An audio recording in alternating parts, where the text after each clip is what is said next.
చెన్నపూడి గ్రామ వాస్తవ్యులకు ఉదయకాల సమయంలో ప్రభువైన యేసుక్రీస్తు నామములో శుభములు తెలియజేస్తున్నామండి. ప్రియ గ్రామస్తులారా, ఉదయకాలం బేతనీయ ప్రార్థనా మందిరము నుండి దేవుని రక్షణ సువార్తను ప్రకటించడానికి మేము మధ్యకు వచ్చినాము. అయ్యలారా, కొద్ది నిమిషాలు ఈ మాటలు శ్రద్ధతో ఆలకించవలసిందిగా దేవుని పేరిట మిమ్మల్ని బ్రతలాడుతూ ఉన్నాం. ప్రియ గ్రామస్తులారా, ప్రేమతో యేసు పిలుచుచున్నాడు, రమ్ము, రక్షణను పొంద తక్షణమే రమ్ము అని మేము పాడుకుంటూ వచ్చినాం. ప్రియ గ్రామస్తులారా, ఎవరు యేసు ఎందుకు పిలుస్తా ఉన్నాడు అని మనం గమనిస్తే, యేసు అనగా రక్షకుడు. ఎవరికి రక్షకుడు అంటే పాపులైన మానవాడికి రక్షకుడు. యేసు ప్రభువుని గురించి లేఖనములో మాట్లాడబడి ఉంది. పాపులను రక్షించుటకు క్రీస్తు యేసు ఈ లోకమునకు వచ్చిన వాక్యము నమ్మదగినది, పూర్ణ అంగీకారమునకు యోగ్యమైనది. యేసు అనగా పాపులైన మానవాడిని రక్షించడానికి ఈ లోకమునకు వచ్చినాడు. యేసు ఎట్లా పిలుస్తున్నాడంటే ప్రేమతో పిలుస్తా ఉన్నాడు. ప్రేమతో పిలుస్తూ ఉన్నాడు. పైలారు గమనించండి, ఈ లోకంలో ప్రేమల గురించి ఎన్నో మాటలు వింటాం. మనం పలు విధాల ప్రేమలు మనం గమనిస్తాం. అన్నదమ్ముల ప్రేమ, తల్లిదండ్రుల ప్రేమ, భార్యాభర్తల ప్రేమ, స్నేహితుల ప్రేమ, బంధువుల ప్రేమ, ఇట్లా పలు విధాల ప్రేమలు మనం గమనిస్తాం. కానీ ఈ ప్రేమలన్నీ కాల గమనములో మారిపోతూ ఉంటాయి. కానీ ఇంకొక ప్రేమ ఉన్నది, దేవుని ప్రేమ. బైబిల్లో ఈ మాట్లాడబడిన దేవుడు ప్రేమాస్వరూపి అని, దేవుడు ప్రేమగా ఉన్నాడు అని రాయబడి ఉన్నది. అంతేకాదు, ఆ ప్రేమ ఎట్లాంటిదంటే శాశ్వతమైన ప్రేమతో నేను ప్రేమిస్తున్నాను కనుక విడవక నీడలో ప్రభు చూపుతూ ఉన్నానని దేవుడు మానవాడితో మాట్లాడుతూ ఉన్నాడు. కాబట్టి అయ్యగారు గమనించండి, ఈ లోకంలో మనం చూసే ప్రేమలన్నిటికంటే ఉన్నతమైన ప్రేమ దేవుని ప్రేమ.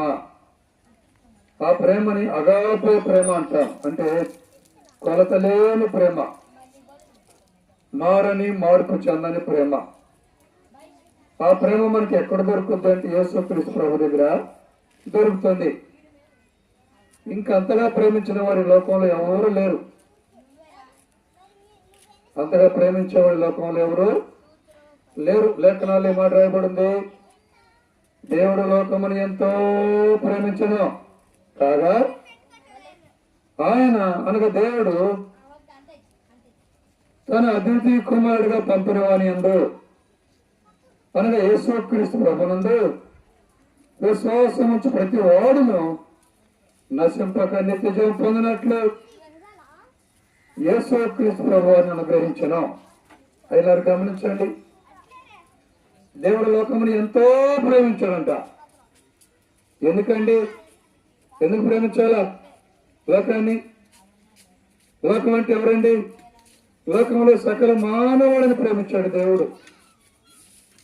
దేవునికి పక్షపాతము లేదు, దేవునికి జాతి భేదము లేదు, దేవునికి భాషా భేదము లేదు, దేవునికి లింగ భేదము లేదు, దేవునికి ప్రాంతీయ భేదము లేదు.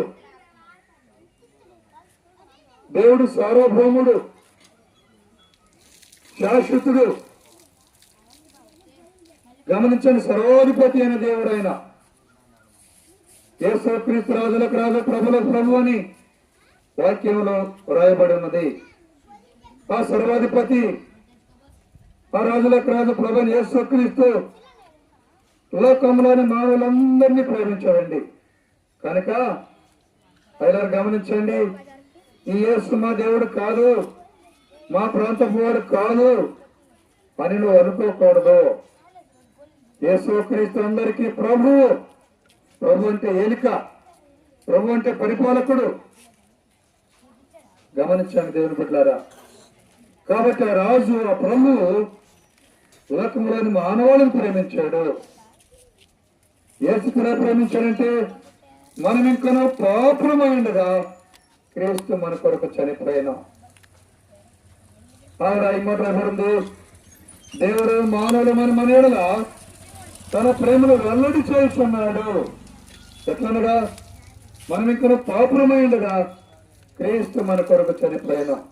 అయినరా దేవుని ప్రేమ ఎట్లా వెల్లడి చేశాడంటే, మనం పాపులమై ఉండగా, మనం దుర్మార్గులమై ఉండగా, మనం ద్రోహులమై ఉండగా, మనం దేవునికి దూరస్థులమై ఉంటుండగా ఆ దేవుడు మనల్ని ప్రేమించాడు. అయినారా మన పిల్లలు మనం మాట వినకపోతే పిల్లల్ని మనం ప్రేమించాం, కొడతాం. అయితే దేవుడు అట్లాంటి వాడు కాడు. ఆయన శాశ్వతమైన ప్రేమతో మనం ప్రేమిస్తూ వచ్చాడు.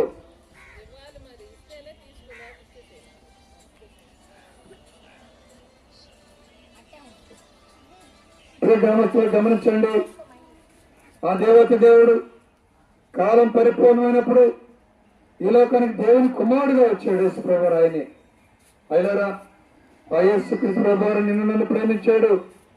మనమంత పాపులమనే ప్రేమించాడు. అయినారా మనుషులమైన మనం మంచివాళ్ళం కాదండి. మన గురించి మనం గొప్పగా చెప్పుకుంటే సరిపోదు. మనలో నీతిమంతులు ఎవరు లేరు. మానవుడు చిన్ననాటి నుంచి బాల్య ధనం నుంచే చెడిపోయిన హృదయం కలిగిన వాడుగా ఉన్నాడు. చెడు తలంపులు కలిగిన వాడు ఉన్నాడు. చెడు కార్యాలు చేస్తూ ఉన్నాడు. కనుక మానవుడు దేవునికి దూరస్తుడిగా, మానవుడు సైతానికి దాసుడిగా ఉన్నాడు. సాతాను యొక్క బిడ్డగా తన శరీరం మనకి ఇచ్చిన కోరికలు నెరవేర్చుకోవడానికి మానవుడు ప్రయత్నం చేస్తూ ఉన్నాడు. కాబట్టి ఇటువంటి మానవుడు నిశ్చయంగా నరకపాత్రుడు. ఏదనగా పాపం వల్ల వచ్చి జీతము మరణము అనగా నరకము అని దేవుని వాక్యం సెలవుస్తూ ఉన్నది. పాపైన మానవుడు చనిపోతే నిత్యమైన నరకానికి వెళతాడు. నరకం యుగాయుగాలు ఉంటుంది. పాతాళంలో వారి బాధ సంబంధమైన కూడా యుగయుగములు లేచునని రాయబడి ఉన్నది. ఒకసారి మానవుడు పాతాళంలోకి వెళ్ళిన తర్వాత ఇక వెలుపలికి వచ్చేదానికి అవకాశం లేదు. నిత్యమైన నరకం. కనుకనే ప్రియ సహోదరి సహోదరుడా, అట్టి దుర్బల స్థితిలో ఉన్న మానవుణ్ణి, నరకపాత్రుడైన మానవుణ్ణి రక్షించడానికి దేవుడు పాపి అయిన మానవుడు ప్రేమించాడు. ఆ దేవుడు ఎంతగా ప్రేమించాడు అంటే శిలమను పొందినంతగా ప్రేమించాడు మానవుడిని. తను వ్యక్తులుగా చేసుకున్నాడు. తను తగ్గించుకున్నాడు. మానవాళి కొరకే ఆ యేసుక్రీస్తు ప్రభు పాపరహితులుగా వచ్చి పాపరహితులుగా జీవించి ఆయన అనేక శ్రమల గుండా వెళ్ళాడు. ప్రభువారు మానవాళి పాపాలను ప్రయత్నం చేయటానికి ఆ యేసుక్రీస్తు ప్రభు మరి కొట్టబడ్డాడు, గాయపరచబడ్డాడు, ఉమ్మివేయబడ్డాడు. ఆయన శిలువలో పొడవబడ్డాడు. పదహస్తాలు మేకలు పెట్టారు. తన మీద ముళ్ళ కిరీటం పెట్టారు. అపహసించారు. అయినరా మనుషులు చూడనున్నవారుగా చేయబడ్డాడు. వ్యాధులను మించిన వారిగా వ్యసనక్రాంతులుగా చేయబడ్డాడు. శాపగ్రాహిగా ఎంచబడ్డాడు ఆ దేవత దేవుడు. అయినరా మనం శాపగ్రస్తులము, మన శాపాన్ని ప్రవర్తిస్తున్నాడు. ఎందుకనంటే మన పాపములకు ప్రాయశ్చిత్తం చేయటానికి. ప్రియులారు గమనించండి, మనం పాపంలో ఉన్నాం. మన పాపంలో ఉండి చనిపోతే నిశ్చయంగా నరకానికి వెళ్తాం. అయితే మన పాపానికి ప్రాయశ్చిత్తం జరిగితే మనం నరకునికి తప్పించబడి మోక్షానికి దేవుని రాజ్యానికి వెళ్తాం. ఆ రాజ్యం యుగాయుగాలుండే రాజ్యం. ఆ రాజ్యం మహిమ రాజ్యం. అది అక్షయ రాజ్యం. ఆకలి దప్పులు లేని రాజ్యం.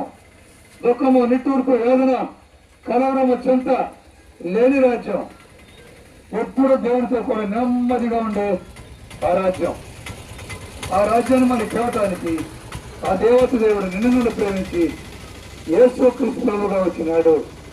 అదిలారా ఆ ప్రేమ గల యేసు కాలం పరిపూర్ణమైనప్పుడు మన కొరకు శిలమరాల మీద వేలాడదీయబడి ఆ ప్రపంచం నడిబొడ్డులో యెరూషలేము వీధుల్లో శిలువ మోసుకుని వెళ్ళినాడు. ప్రియులారా, ఆ కలువరి కొండ మీద శిలువ మీద వేలాడదీయబడ్డాడు, రక్తాన్ని కార్చాడు, ప్రాణాన్ని అర్పణగా అర్పించినాడు. ఆయన కార్చిన రక్తంలో మానవుడి పాపానికి ప్రాయశ్చిత్తం కలుగుతా ఉన్నది. ఆ చనిపోయి సమాధి చేయబడిన దేవుడు మూడు నాడు తిరిగి లేచాడు. 40 దినాలు అనేకులకు కనిపిస్తూ వచ్చినాడు. అనేకులు చూస్తుంటుండగా బేతనీయ గ్రామం నుంచి ఆయన పరలోకానికి ఆరోహణం వెళ్ళాడు. పిల్లరా, ఆ ప్రభు యేసుక్రీస్తు మరల లోకానికి రెండో పర్యాయం రానై ఉన్నాడు. ఆయన వచ్చేలోపు మనం చచ్చేలోపు ఏం చేయాలంటే మన పాపాలు ఆయన నామంలో ఒప్పుకోవాలా. యేసుక్రీస్తు నామంలో మన పాపాలు ఒప్పుకుంటే మన పాపాలు ప్రాయశ్చిత్తం చేయబడి మనం పరిశుద్ధులుగా చేయబడతాం. ఈ నామంలోనే పాప క్షమాపణ. ఆకాశం కింద భూమి మీద మనుషుల్లో ఇప్పుడు ఏ నామంలో మానవాళికి రక్షణ కలగదు.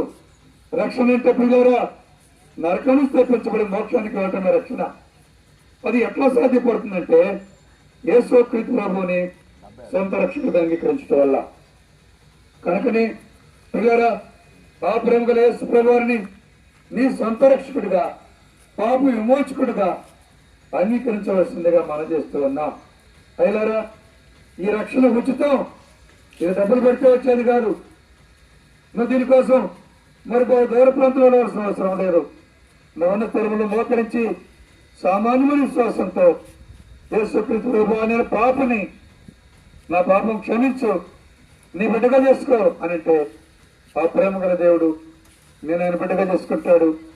ఆ పరలోక రాజ్యానికి వారసులుగా చేస్తాడు. ఈ లోకంలో ఉండగా నెమ్మది, శాంతి, సమాధానం కలిగి ఉంటాం. ఒకదైనా ఈ లోకాన్ని విడిచిపెట్టి వెళ్తాము. ఆ రోజు యుగాయుగాలు దేవునితో కూడా ఉంటాయని రాజ్యంలో. రేడా అమ్మయ్య, ఈ గొప్ప రక్షణ నీకు కావాలి అంటే ఇదిగో ఇదే మిక్కిన అనుకున్న సమయం, నేడే రక్షణ దినం. రేపేం జరుగుతుందో నీకు తెలియదు కనుక ఇప్పుడే యేసు ప్రభువుని నీ సొంత రక్షకుడిగా అంగీకరించు. నెట్టుకు నీవును నీ ఇంటి వారు ప్రభువు విశ్వాసం ఉంచండి. ఆ గొప్ప రక్షణ మీరు పొందుకోగలుగుతారు.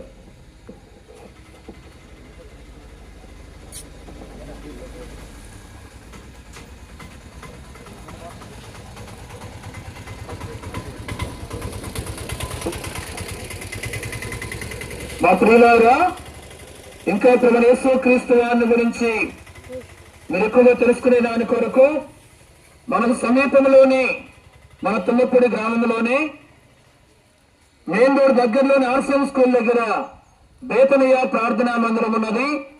అక్కడ ప్రతి ఆదివారము ఉదయకాలము 7 గంటల నుండి 9:30 వరకు, 10:30 నుండి 1:30 వరకు దైవారాధన కార్యక్రమాలు జరిగించబడుతూ ఉన్నాయి. వారంలో కొడుకులు జరిగించబడుతూ ఉంటున్నాయి. దైవ సేవకులు కుటుంబంలో అక్కడ ఉంటున్నారు. మీ అందరినీ ప్రేమతో ప్రభువైన యేసుక్రీస్తు నామములో ఆహ్వానిస్తూ ఉంటున్నాం. ఈ స్థలాన్ని విడిచి వెళ్ళక ముందు మీ క్షేమము కొరకు మేము ప్రార్థన చేస్తాం.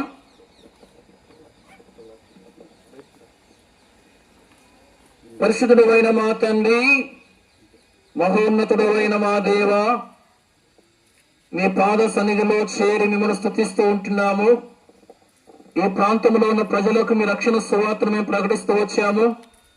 ఈ ప్రాంత ప్రజలందరూ మీ నామములో విశ్వాసం ఉంచి పాపక్షమాపణ పొంది నీతిమంతులుగా తీర్చబడి పాతాలను తప్పించుకుని పరలోకానికి వారసులుగా చేపట్టకు సహాయం చేయండి. ఎవరైతే ఈ ప్రాంతంలో అనారోగ్యత బాధపడుతున్నారో వారిని స్వస్థపరచండి. ఎవరైతే సమస్యల్లో ఉన్నారో వారికి మీరు సహాయం చేయండి. ఈ ప్రాంతంలోని ప్రతి ఒక్కరికి, ప్రతి కుటుంబంలో కూడా నిజమైన శాంతిని, సంతోషాన్ని కలగ చేయండి. ప్రభు, ఈ ప్రాంతంలోని ప్రతి కుటుంబాన్ని మీ భద్రతలో ఉంచండి. వారు చేస్తున్న పనుల్లో, వ్యాపారముల్లో ఆయా విధాలుగా తండ్రి వారికి మీ యొక్క దీవెన దైత్యమని మీకు మనవి చేస్తూ ఉంటున్నాం. ఈ ప్రాంతం నుంచి ఇంకా అనేకులు బేతనీయకు నడిపించబడినట్లు కార్యం చేయమని ప్రార్థన చేస్తూ ఉంటున్నాం. ముందుకెళ్తున్న సరే తోడుగా ఉంచమని యేసుక్రీస్తు ప్రభు నామమున ప్రార్థించి స్తుతించి వేడుకొనుచున్నాం తండ్రి. ఆమేన్.